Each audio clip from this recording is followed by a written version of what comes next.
Hello, friends. We are trying something new tonight. We are in a season of new.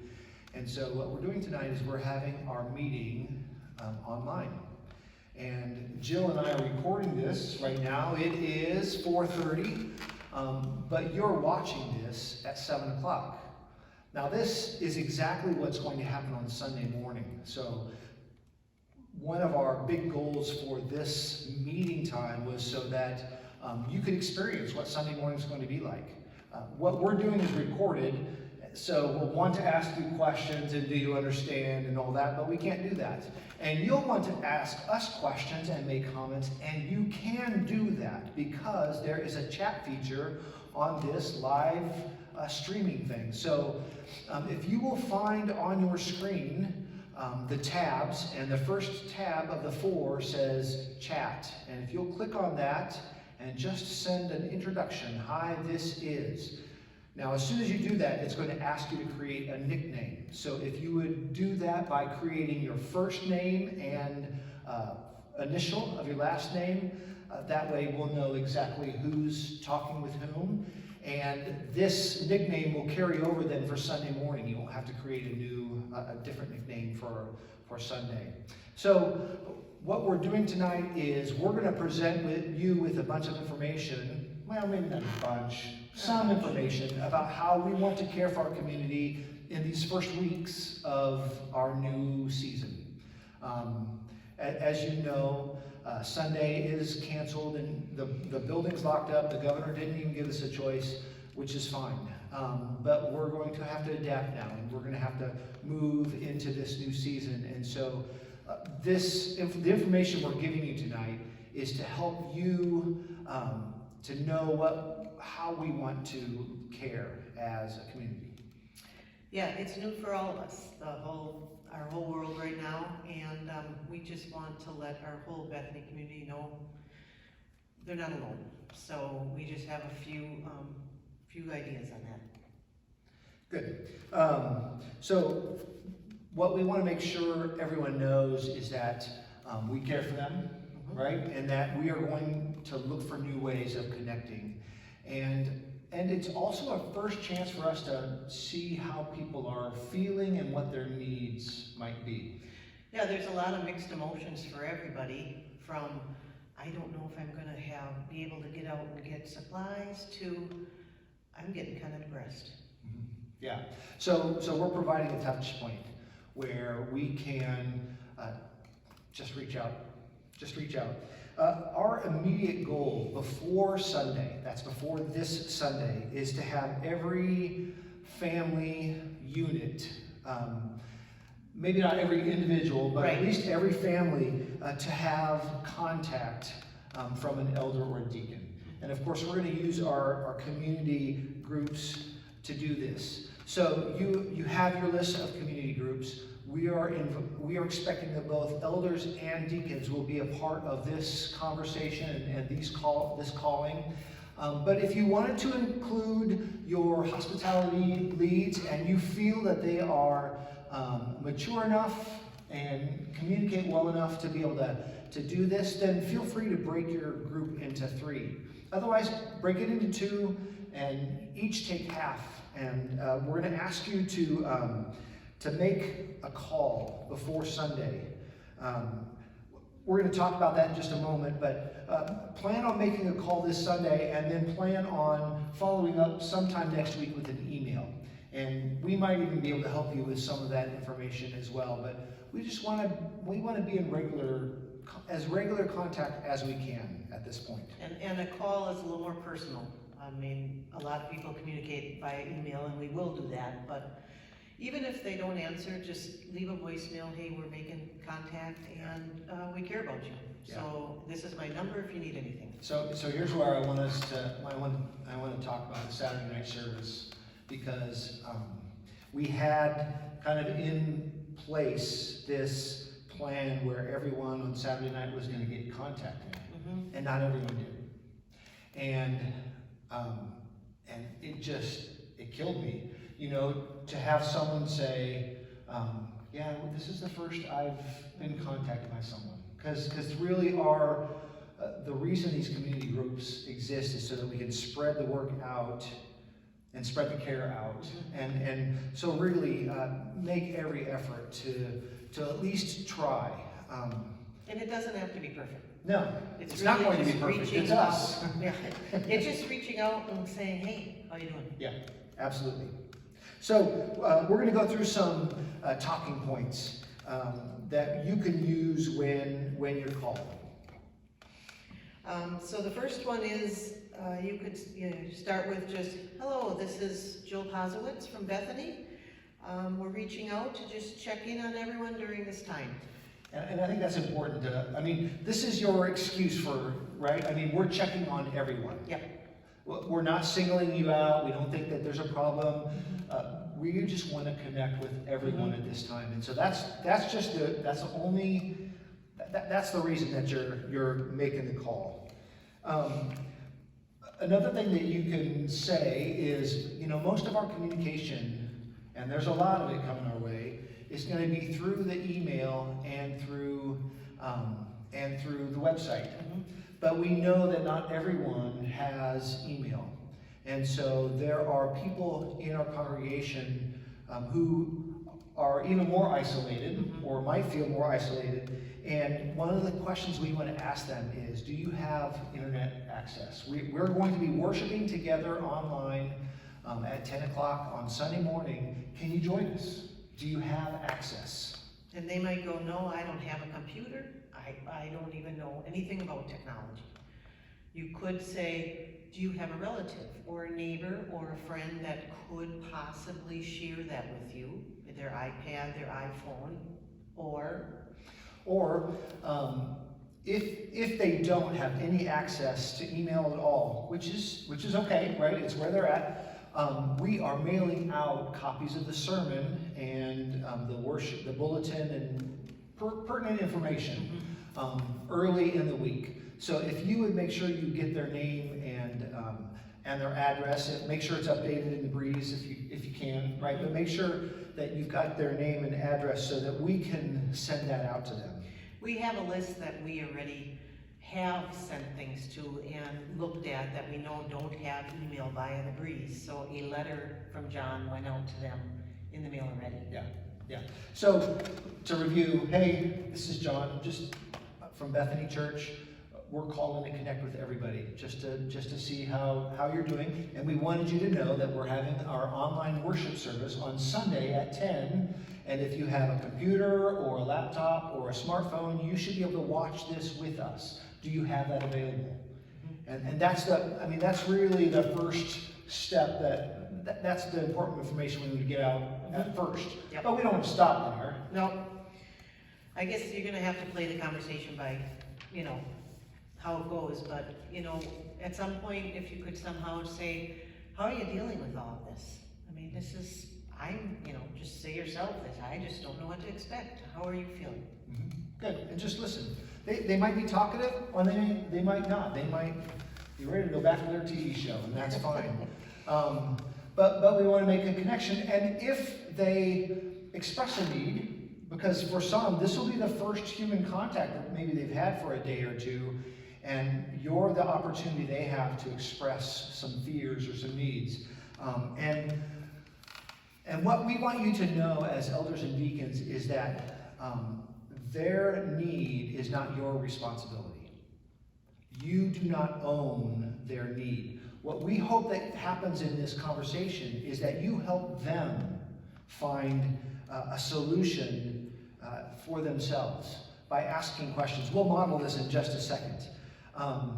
But we hope that you will help them figure out the solution on their own. Now, if they're not, then what we're proposing is that you not say, well, we'll take care of it, but that you say simply, well, we'll see if we can find someone to help you. And at that point, we would recommend that you go to your community group and email them and say, hey, we've got a need for this. Can anybody step up? See if we can keep the help local, so to speak, right? Yeah. Within the groups that we're trying to build. That's what we're doing with the community groups, caring for each other. Absolutely. Yeah. And then if they can't, that's when you email the whole consistory, including staff and pastors, and say, hey, I've got a person who needs this thing, do you know of anyone who could help out? Yes. Right? And if there's a need that comes up that's just overwhelming to you, you're just not sure how to handle it, kind of more into crisis mode, say that you'll get back to them and feel free to call John or Steve to... Steve or John. Steve or John. This is really weird, isn't it? Because, we're in a meeting. It's weird. We have all these around this virtual table, and yet... You have one audience member. Hi, Jane. Hi, Jane. Let's do a roll call, Okay. shall we? Okay, so you've called me, Jill, and I might say something like, oh, I'm so glad you're called, because I'm starting to run out of some things. I need some milk, and my bread's almost gone, and I don't have a car to get to the grocery store. Do you think you could do that for me? I'm sorry to hear of that situation, because we want to make sure that you do have enough food during this time. Do you have any neighbors or a relative that you could maybe contact to help you on this? Well, my kids don't live in Sheboygan County, and I have a really nice neighbor, but she doesn't drive either. So I don't think I have anyone. Well, keep thinking if you may come up with someone. In the meantime, I will look at what resources we can have to help you, and I'll get back to you. Okay. All right. That sounds good. Okay, now on my end, I have called John, or he's called me, and then he said, how are you doing? How are you doing, Jill? And I said, I don't know, I don't get it all, I can't wrap my head around this, I'm kind of depressed on what the future holds. Thank you for sharing that with me. This is a hard time, isn't it, for all of us? But yeah, when you feel alone, it just feels like the whole world, doesn't it? Yeah. I don't have that great a relationship with my neighbors or really talk to many people that much. Do you have someone that you could reach out to, a child that you could call and talk with, or maybe a counselor that you've worked with in the past that you could have a conversation with? Anyone like that you can think of? I think they're all going to think I'm overreacting, so I'm kind of uncomfortable calling them. Yeah, I get that. Everybody has different reactions, and yet it's so hard to accept other people's. I know. We know it, but it's so hard. Yeah, so what would you think if I had Pastor Steve or Pastor John give you a call? I don't think I'm that desperate. Well, I hope you're not that desperate. Right. We hope you're not, but we still but they might be able to have some advice or be able to listen, or they might know of other resources that I don't know about. I'm sure they would love to just talk with you regardless, right? They want to hear how we're doing. So would you mind? That would be nice. I'm kind of lonely, so I'd like a call. Okay, I will have them do that, okay? Hey, before we go, do you think I could pray with you right now on the phone? Our video is just interrupted by a phone call, believe it or not. So we're splicing this in. Thank the Lord for Jane and her editing abilities. But we were just talking about prayer. And so if you would just end with a quick prayer, a short prayer that it's a faith connection. And we'll email you some of this information, and included in that will be a prayer that you can pray. But again, it's just a short prayer. It might be awkward, but it is awkward. It's still awkward for me to pray over the phone. I always feel I should get over it, but we'll get over it together, right? We'll just do this together. If you are really concerned about a situation, if it feels like Jill's on the edge, or maybe even suicidal, then that's when you need to call Pastor Steve or myself right away. And we'll make contact, and we'll determine whether the authorities need to be brought in or whatever. So, because people don't easily share that, so it's going to be kind of a sense you get, or some things, or if they might actually share it with you because it's a cry for help at that point. That's true, right? We think about things like food. How am I going to work? We worry about the economy. Some people who are struggling with depression or other mental illnesses, this takes them deep into dark places. Mhm. And again, you don't have to pull them out of that place. In fact, you probably shouldn't even try, but to simply let them know that you hear them and that you will find someone to help, and to be sure to give us a call. We appreciate everything as community group leaders you have done already with your groups. They've been thriving, people have been connecting, so this is just a new piece in the journey, and you can't do it wrong. You can just contact people and give them a lifeline. We're here, and we care about you, and maybe that's a sliver of hope for them that day. Okay, they can't do it wrong, but when we were waiting for, I said something. What did I say? Something about they can't see your face, but they can hear your face. Yes. Right? So when you're talking on the phone, one, try to make sure there's no distractions as much as possible. But also realize that even though they can't see you, they can hear the warmth or the coldness or the I'm getting my business done in your voice. So realize that you're touching someone and that it's a real connection with them. It does. It makes me think of Sunday, your message, when you with all the anxiety, you had said, picture Jesus sitting next to you with care, but confidence. And I think if having that visual might be helpful. Good, thank you. Yeah. Okay, so at this point our meeting is officially over. However, the questions are not over, I'm sure.